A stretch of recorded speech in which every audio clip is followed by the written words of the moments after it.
우리는 늘 빛이 있어야 보인다고 생각을 하지요. 조명이 꺼지면 사물이 사라진다고 믿습니다. 그런데 정말 그럴까요? 제가 국립중앙박물관 유물전시장을 찾은 적이 있는데 거기서 설명을 해주시는 그 도슨트들이 이렇게 얘기를 했어요. 그게 기억이 납니다. 유물의 그림자도 전시의 일부다. 빛이 사라질 때 사물은 없어지는 것이 아니라 오히려 자기 얼굴을 찾기 시작합니다. 빛이 너무 강할 때는 모든 것이 평평해지죠. 깊이도, 질감도, 상처도, 굴곡도 보이지 않죠. 그리고 우리가 사진관에 가서 사진을 찍을 때에 그 사진을 찍어주시는 분이 조명을 이쪽으로 저쪽으로 그림자가 있는지 없는지 입체적으로 나오기 위해서 조명을 갖고 자꾸 오른쪽 왼쪽 움직이는 것을 보게 되죠. 그래서 빛만 가지고는 살 수 없는데 빛과 그림자, 빛과 어둠이 어떻게 조화를 이룰 건가 우리는 또한 생각을 하게 되죠. 제가 예전에 한 30년 정도는 된 것 같아요. 어느 신문 기사를 본 적이 있어요. 인터뷰 기사인데 한 4, 50년 조명 기사로 명장으로 마스터로 살아가고 있는 조명 기사를 그 신문 기자가 인터뷰를 했어요. 그 질문이 어떤 거였냐면 지금까지 살아오시면서 조명을 하시면서 표현하기가 가장 어려웠던 것이 무엇입니까? 라고 이 기자가 질문을 했어요. 답변이 어떻게 나왔을까요? 그 한 30년 전 그 인터뷰 기사를 제가 아직도 마음속에 갖고 있었던 것은 그 대답이 충격적이었기 때문이에요. 쇼킹해요. 어둠을 표현하는 것이 가장 어렵대요. 빛으로 어둠을 표현한다. 오늘 말씀을 준비하면서 그 인터뷰 기사가 떠올랐죠. 빛과 어둠은 함께 가는구나. 그런데 오늘 우리가 사는 시대는 어떤 시대일까요? 24시간 꺼지지 않는 화면, 알고리즘이 비치는 과도한 조명, 끊임없이 설명되고 해석되는 세계. 그러나 이 과잉의 빛 가운데에서 여러분들은 우리는 정말 자신의 얼굴을 보고 살아가고 있는가? 이 질문 앞에 서게 되죠. 내 얼굴을 제대로 보고 사나? 창백하지는 않을까? 적합하게 나를 나답게 드러내주는 그러한 어둠, 그림자는 없는가? 성경은 바로 이 질문으로 시작을 하게 돼요. 태초에 하나님이 천지를 창조하시니라. 성경은 증명하지 않아요. 성경은 논중도 하지 않습니다. 더군다나 성경은 설명도 하지 않죠. 태초라고 하는 이 말, 히브리어로는 베레시테라고 하는 말이죠. 이 말은 시간의 시작점이라기보다는 이 태초 베레시테라고 하는 말은 의미가 열리는 문턱으로 해석하는 것이 우리에게 참으로 유익하죠. 성경은 말합니다. 내가 옛 이야기를 하나 해줄게. 본래적인 이야기를 한번 해줄게. 이 세계가, 이 우주 은하가, 자연세계가, 인류사회가, 인간의 영혼이 어떻게 의미를 얻었는지에 대한 아주 중요한 얘기야 라고 성경은 말하죠. 여기서 중요한 것은 바로 이거죠. 성경은 과학 교과서가 아니라고 하는 거예요. 성경은 의식의 기원에 관련된 그러한 하나님의 말씀이라고 하는 겁니다. 의식의 기원. 우리가 병원에 갔을 때, 응급실에 갔을 때 혹시 사건과 사고가 있어서 응급실에 갔을 때에 사람들 찾게 되죠. 흔들어 깨웁니다. 의식이 있는지 없는지, 깨어 있는지. 의식의 기원에 대한 텍스트라고 하는 것. 마태복음 26장에 보게 되면 예수 그리스도께서 겟세마네 동산에서 제자들 보고 한시도 깨어 있을 수 없더냐.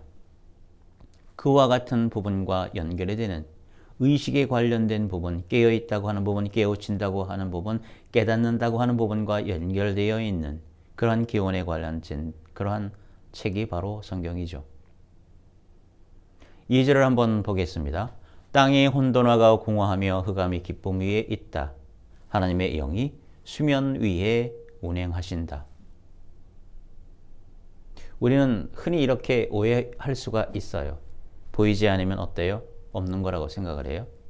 설명이 안 되면 혼란하거나 혼돈하다고 얘기를 하죠. 결과가 없으면 실패했다고도 말할 수가 있습니다. 그러나 사도 바울은 말하죠. 고린도 후서 4장에선 얘기합니다. 우리가 주목하는 것은 보이는 것이 아니라 보이지 않는 거다. 보이지 않는 것은 영원하다. 이것은 사도 바울의 철학적인 수사가 아니에요. 사도 바울이 살아가고 있는, 발을 땅에 딛고 있는 존재론적 진술이죠. 기초적인 그러한 사고를 사도 바울은 우리에게 알려주고 도전을 주고 있는 것입니다. 즉, 빛 이전에 어둠은 실패가 아니라, 혼돈은 실패가 아니라 현실이 생성되기 직전의 에너지 상태라고 하는 것을 우리에게 보여주는 것이 바로 성경입니다. 그런 식으로도 해석이 가능하다고 하는 걸 보여주죠. 혼돈이라고 하는 히브리어는 토후라고 하는 단어, 공허라고 하는 그런 히브리어는 보후라고 하는 단어. 이 단어들은 우리가 지금 생각하는 것처럼 혼돈과 공허는 악을 뜻하지 않음을 얘기해요. 단순히 아직 정렬되지 않은 상태다. 정돈되지 않은 상태다.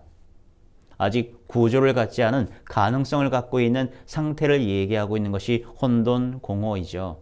심리학적으로 접근하게 되면 이는 아직 자아가 분화되기 이전의 상태인 거예요.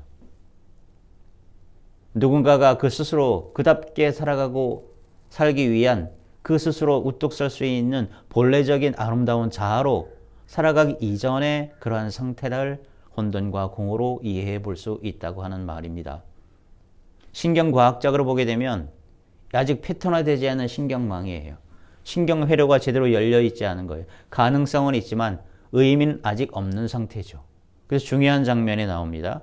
하나님의 영이 수면에 운행하시니라. 하나님의 영이 수면 위에 운행하신다. 운행하다고 하는 이 말은 새가 알을 품듯이 떨며 머문다는 뜻도 있고, 독수리가 내릴 곳을 찾기 위해서 선회한다고 하는 그런 뜻도 갖고 있어요. 하나님은 혼돈을 제거하지 않으셨어요. 혼돈 위에 머물고 계셨죠. 이것이 매우 중요합니다.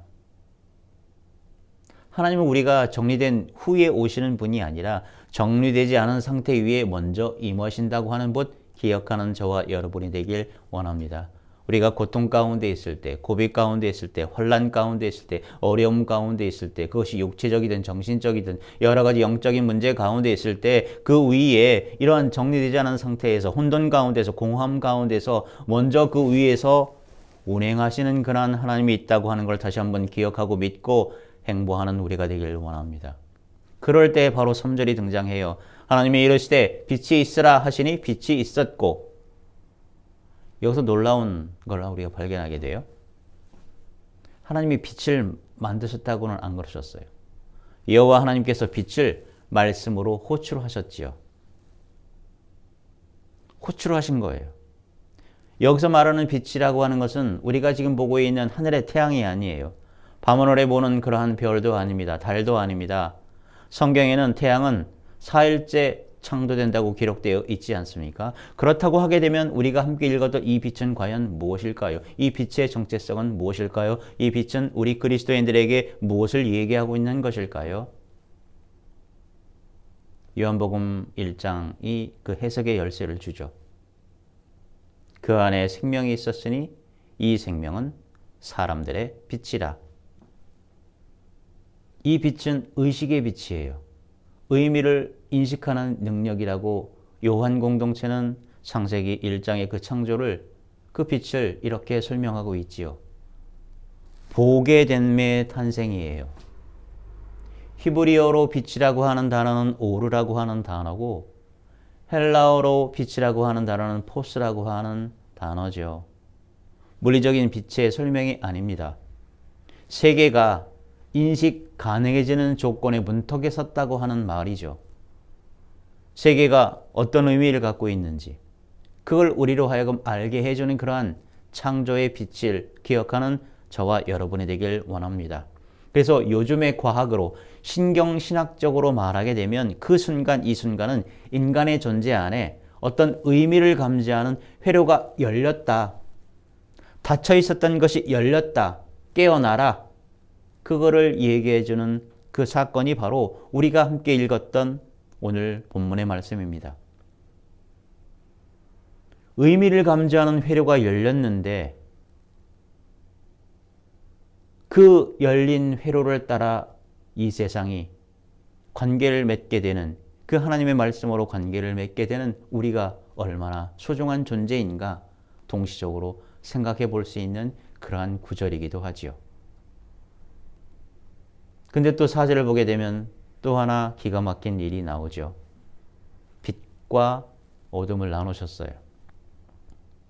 나누다라고 하는 말은 선한 것은 남기고 의로운 것은 남기고 아름다운 것은 남기고 진실된 것은 남기고 악한 것, 의롭지 않은 것, 추한 것, 이것을 제거한다고 하는 뜻인가요?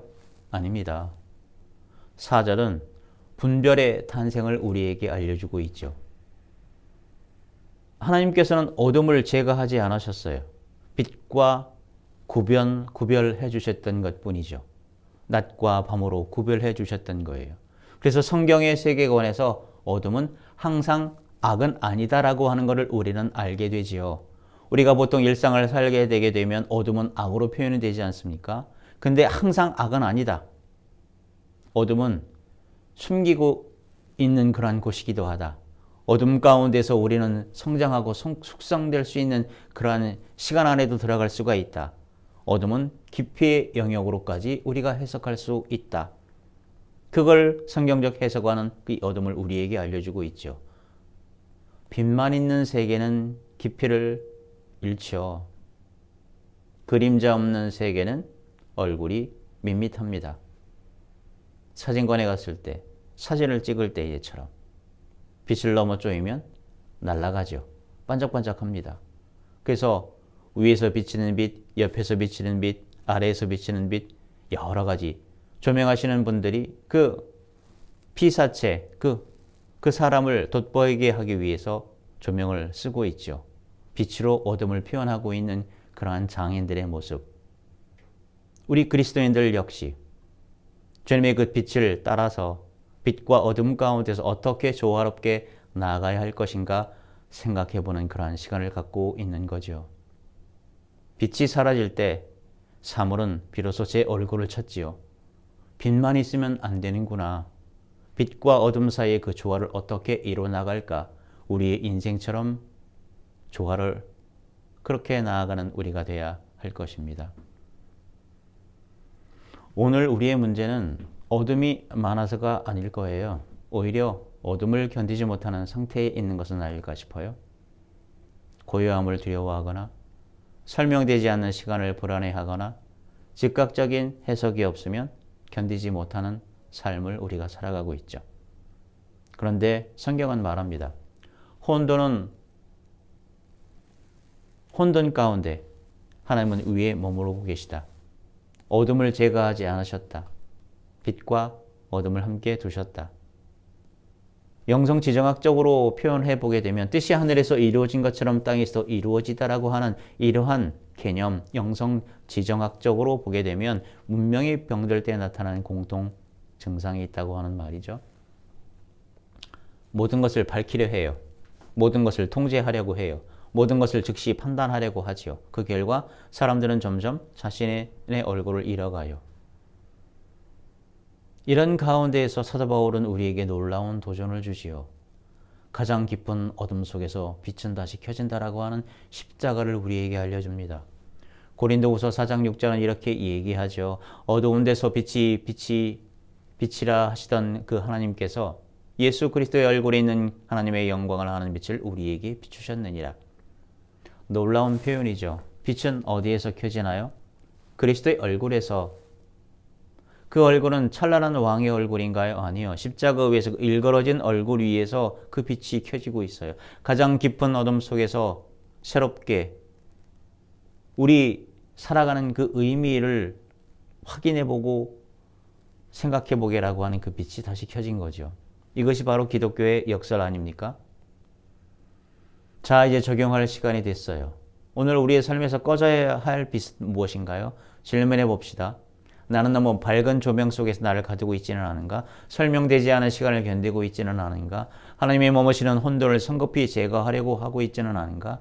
하나님은 오늘도 우리의 혼돈 위에 머무르고 계십니다. 그리고 말씀하고 계시죠. 두려워하지 말아라. 빛은 다시 켜질 것이다. 그러나 그 빛은 내가 통제하는 빛이 아닐 것이다.